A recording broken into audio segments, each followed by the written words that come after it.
Luke chapter 21 and verse 24.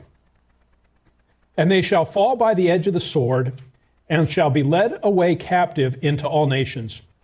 And Jerusalem shall be trodden down of the Gentiles until the times of the Gentiles be fulfilled. So you can see there at the end of Luke 21:24, it has the phrase that we're going to try to understand. It's the times of the Gentiles. So that's what this study is going to be about. Exactly what does that mean? So if we look at this next slide, if you were to go into Blue Letter Bible and type time and Gentiles, so in other words, if you just back up for a minute, okay, the phrase is the times of the Gentiles. If we want to understand that phrase, what should we do? Well, the obvious thing is, well, let's just look for other references to times of the Gentiles.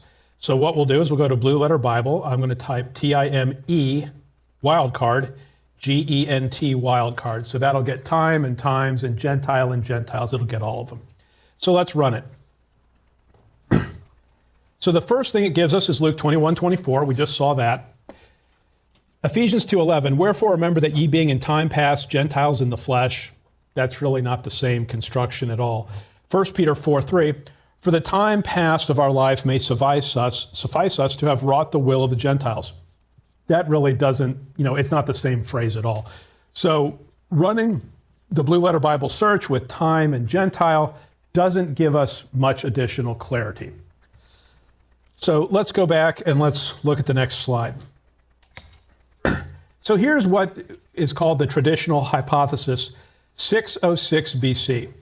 Clarence Larkin, a gifted and famous dispensational illustrator, defined this period as beginning in 606 BC. In other words, Larkin says the times of the Gentiles begins 606 BC.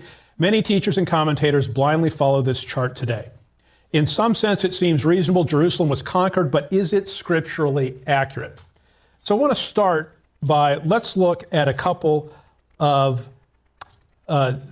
Larkin's charts. So this one right here, this is his chart of Daniel's 70 weeks. And you can see there the image at the bottom, and you can see at the very bottom of this, you see where it says the times of the Gentiles, Luke 21:24. And if you go all the way to the left, you can see BC 606. So Larkin viewed the times of the Gentiles as beginning in 606 BC. I'll show you one other chart that he has. This is his prophetic chronology of the 70 weeks of Scripture. And it's in the bottom right corner, so I'm going to just make this a little bit bigger so it's easier to see. But he explains here what he thinks the time of the Gentiles is, and you can see there he believes it's 606 BC. If you see this vertical line right here. So when I was looking at the deck, I had known in the past that Larkin taught this, that it started in 606 BC, but I wanted to look at other sources and to see what others had said on the subject. And so the next thing I'm going to show you here is we're going to look at the Scofield Reference Bible. Now, Larkin's illustrations that we just looked at, those were in 1914. One of them was, the other was around that time. So Larkin was teaching the 606 BC start date in 1914. What we're looking at here, this is the Scofield Reference Bible. And I'll scroll up here. This is Daniel chapter 4. And this is the 1917 Scofield Reference Bible. If you look at the footnote here, Nebuchadnezzar, first of the Gentile world kings, in whom the times of the Gentiles began. And that's right here, 606 BC. What Larkin is saying and what Scofield is saying is the times of the Gentiles where Jerusalem is trod down of the Gentiles, well, that begins when Jerusalem is conquered by the Gentiles. And so they put it during the reign of Nebuchadnezzar. So they both come up with 606 BC. So this got me curious, and because both of them are saying the times of the Gentiles started with Nebuchadnezzar. Larkin's chart is 1914. The Scofield Reference Bible that we're looking at here is 1917. And it made me think of the question, who is the first person that taught this, at least in print, right? It's hard to research spoken words, but who taught this first in print? So can anyone guess, or I'll tell you what I found. The earliest printed statement that I could find where someone said the times of the Gentiles began in 606 BC. Because, of course, the times of the Gentiles have been around since, when the scriptures were first written. But the first time I could find where someone says it was 606 BC was Charles Taze Russell. Who is Charles Taze Russell? Charles Taze Russell, in 1881, he founded a group. He co-founded it. It was the Zion's Watchtower Tract Society. The Zion's Watchtower Tract Society has a different name that it goes by today. Does anyone know what that is? Jehovah's Witnesses.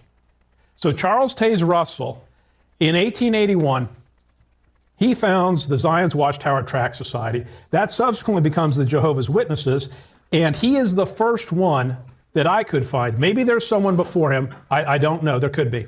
But the first one that I could find in print that used the 606 BC start for the times of the Gentiles is Charles Taze Russell. Now let me show you. We're gonna look here. This is a book that Russell published, and he published it. It's called "The Time Is at Hand," and he published this in 1889. So what I'm going to do here is I'm going to look up 606 here. And let's just look at a couple of these. So let's look at the quote.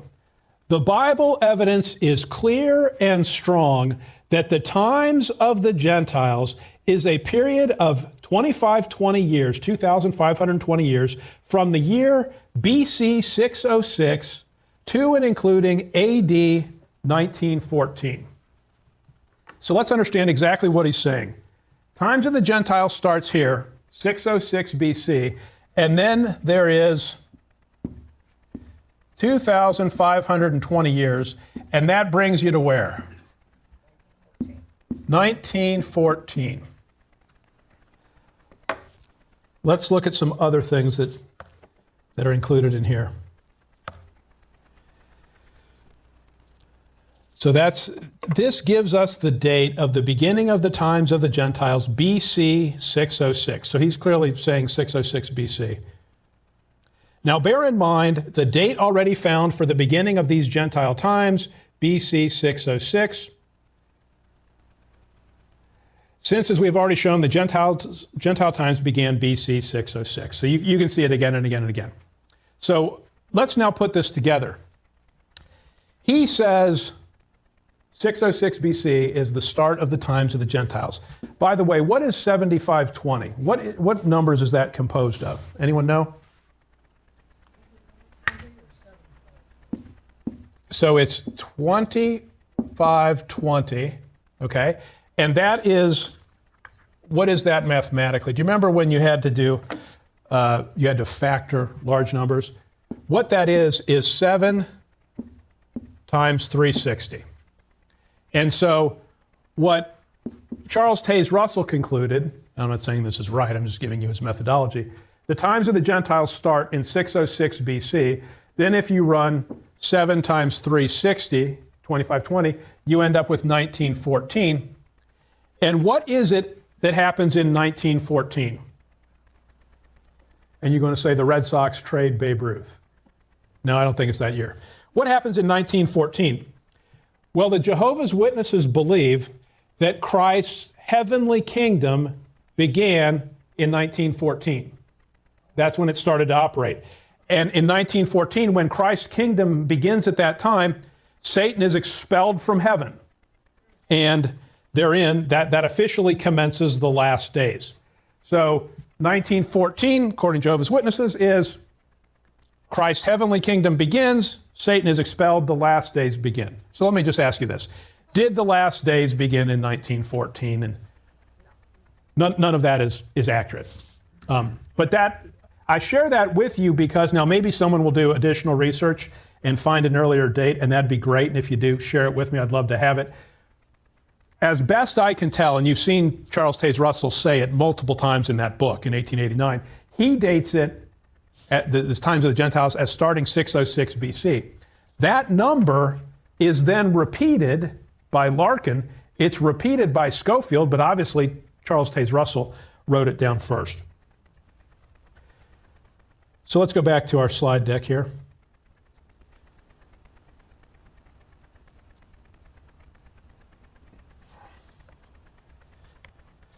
Now, this slide is called the flaw of the isolated verse. When the Holy Spirit wrote Luke, there was no 21-24. Chapter and verse divisions were added later. To understand verse 24, we must zoom out and read the surrounding context. So this is just one of the things to keep in mind. Whenever you're looking at, if I say turn to this verse, the advantage of having chapter and verse divisions is you can get there quickly. Without the chapter and verse divisions, it's much harder to find. So they're very, very useful. But what sometimes happens is if I say turn to Luke 21-24, you find the 21st chapter, you find the 24th verse. We're both looking at the same thing. That's great. But 21-24 exists in a context. There's verses before it, there's verses after it. We can turn right to it, but in our thinking about it, we need to analyze the entire context. The rules of investigation. So it quotes here on this slide Isaiah 28, verses 9 and 10, 1 Corinthians 2:13. Let's just look at each of them. Get Isaiah 28. Isaiah 28 and verse 9. Whom shall he teach knowledge, and whom shall he make to understand doctrine? Them that are weaned from the milk and drawn from the breast. For precept must be upon precept, precept upon precept, line upon line, line upon line, here a little, and there a little. And the idea is this is the way verses work.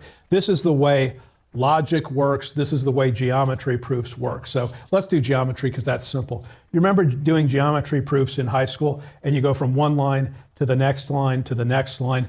And at every step, there has to be a logical justification for the next statement, right? And so it's an orderly, rational process for arriving at truth. And so the way that Bible study works, let me give you the contrast.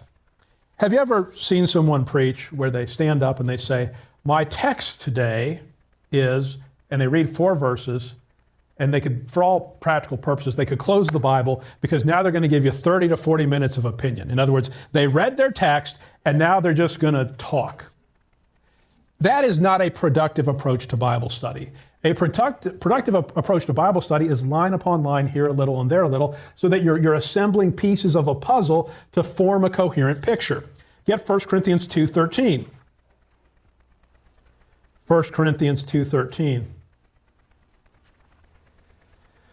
Which things also we speak, not in the words which man's wisdom teacheth, but which the Holy Ghost teacheth, comparing spiritual things with spiritual.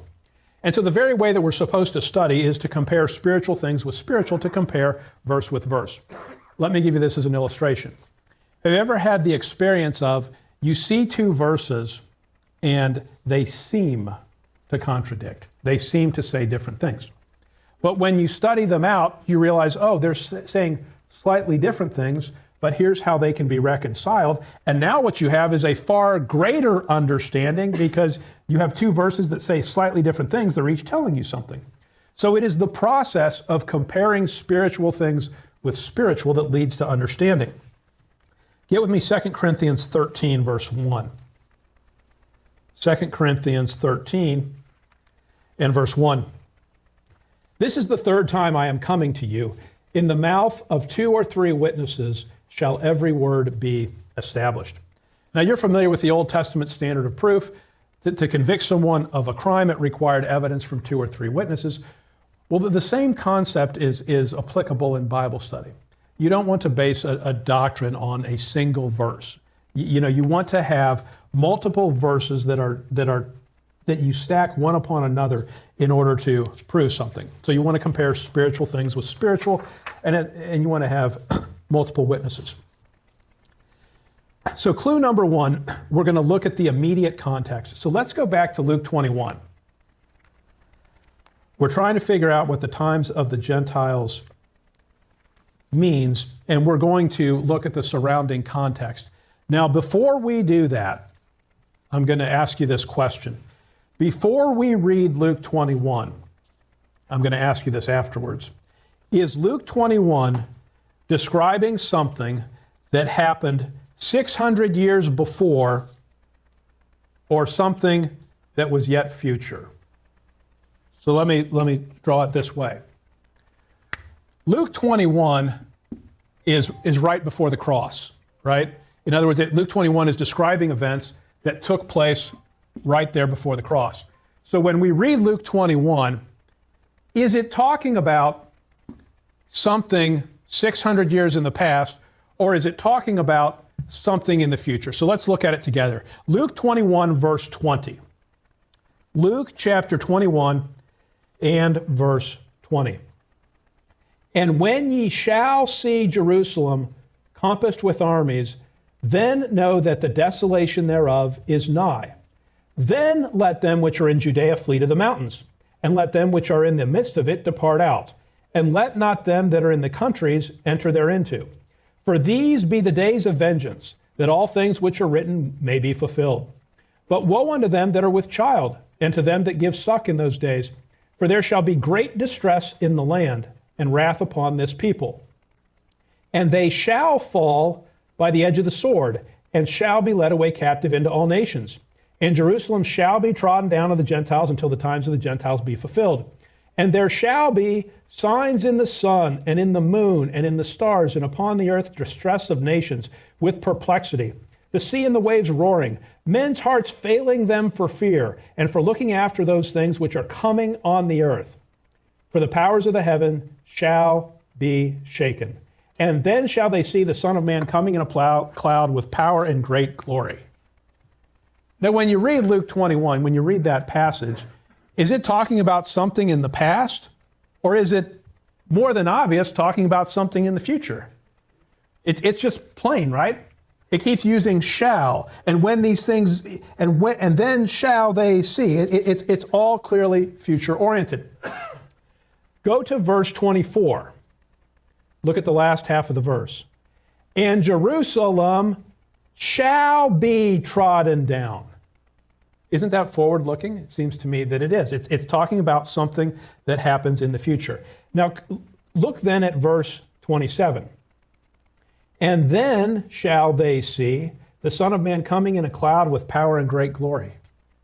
What is verse 27 talking about? It's clearly talking about the second coming. So the natural reading of what's going on in Luke 21, and by the way, while we're in Luke 21, turn with me to verse 7. So Luke chapter 21, verse 7.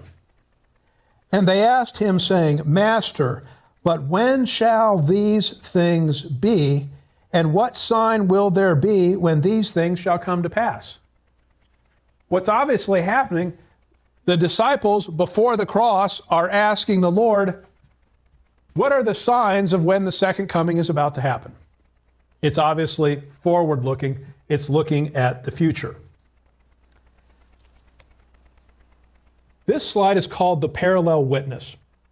Look with me. You're in Luke 21. Look at verse 20. And when ye shall see Jerusalem compassed with armies, then know that the desolation thereof is nigh. Verse 21.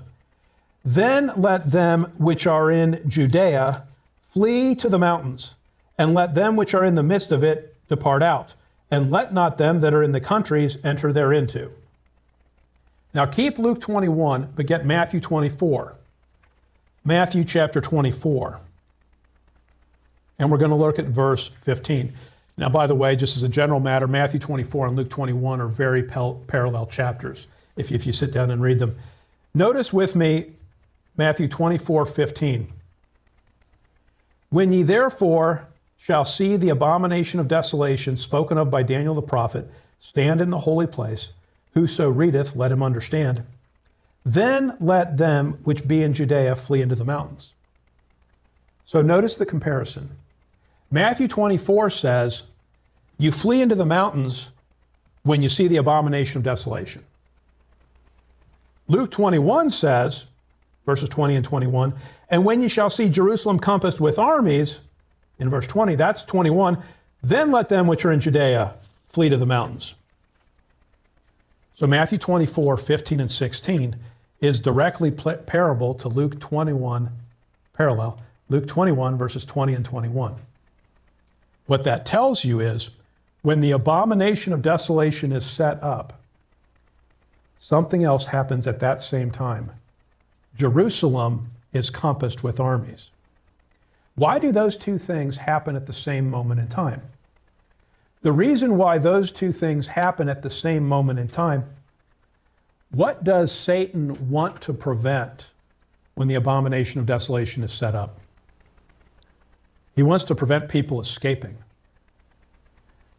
When the abomination of desolation is set up in the middle of the 70th week, what are you supposed to do if you're on your housetop? You don't go in the house, you jump and you run out. You take the clothes on your back. You don't pack anything. You don't have a conversation. You leave, right? So what Satan does when the abomination of desolation is set up, he knows that people are going to want to flee. So what does he do contemporaneous with that? He compasses Jerusalem. He surrounds it with the armies so that no one is able to get away.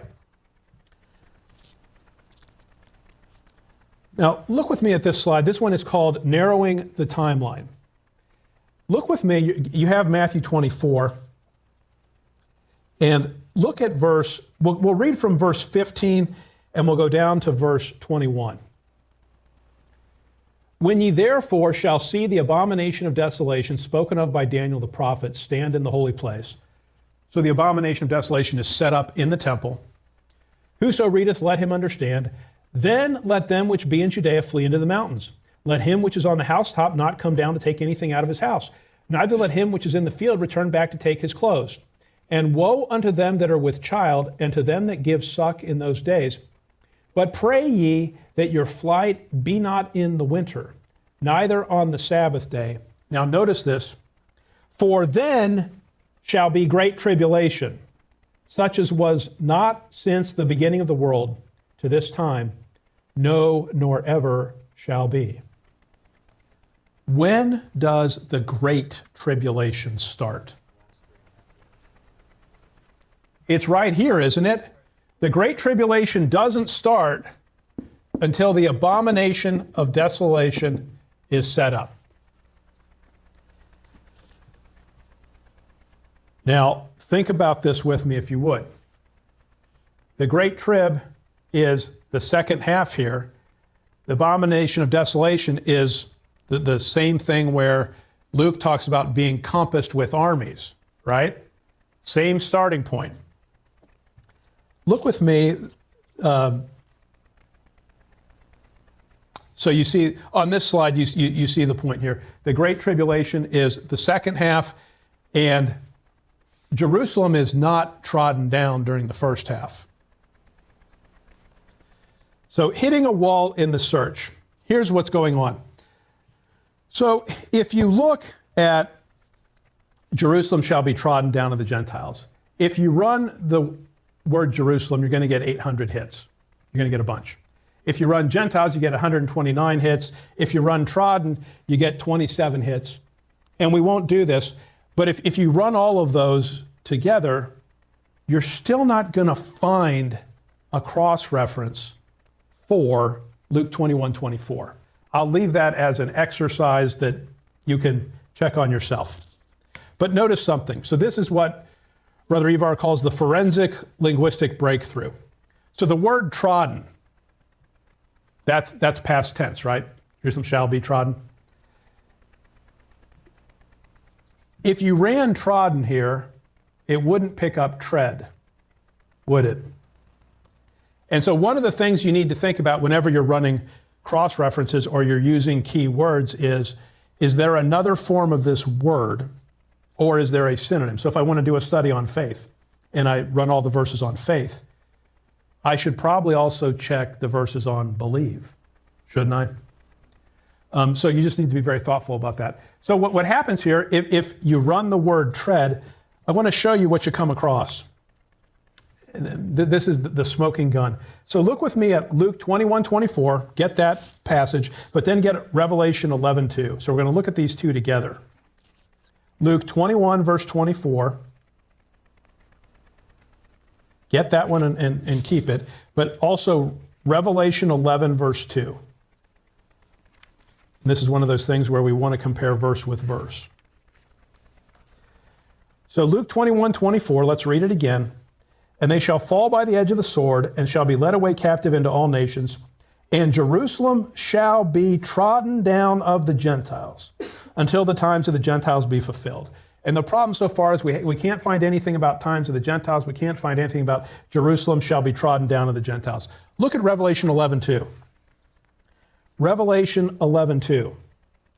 But the court which is without the temple leave out, and measure it not, for it is given unto the Gentiles, and the holy city shall they tread under foot 42 months.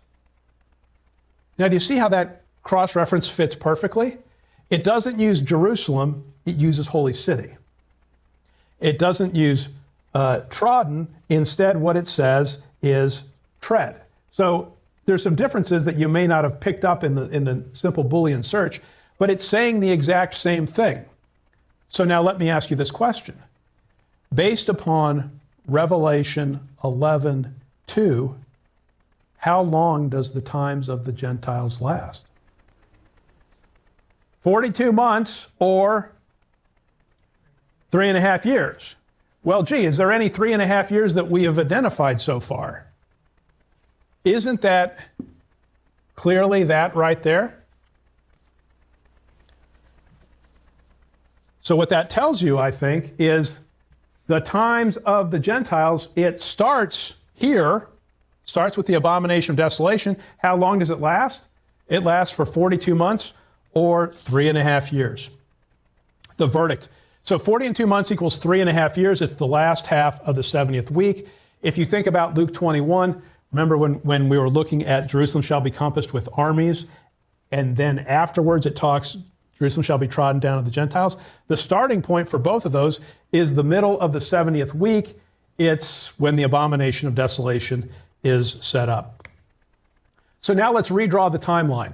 So let's start with Larkin's theory. So it's Larkin or it's Charles Taze Russell or whoever, right? But if it starts in 606 BC, then when does it end?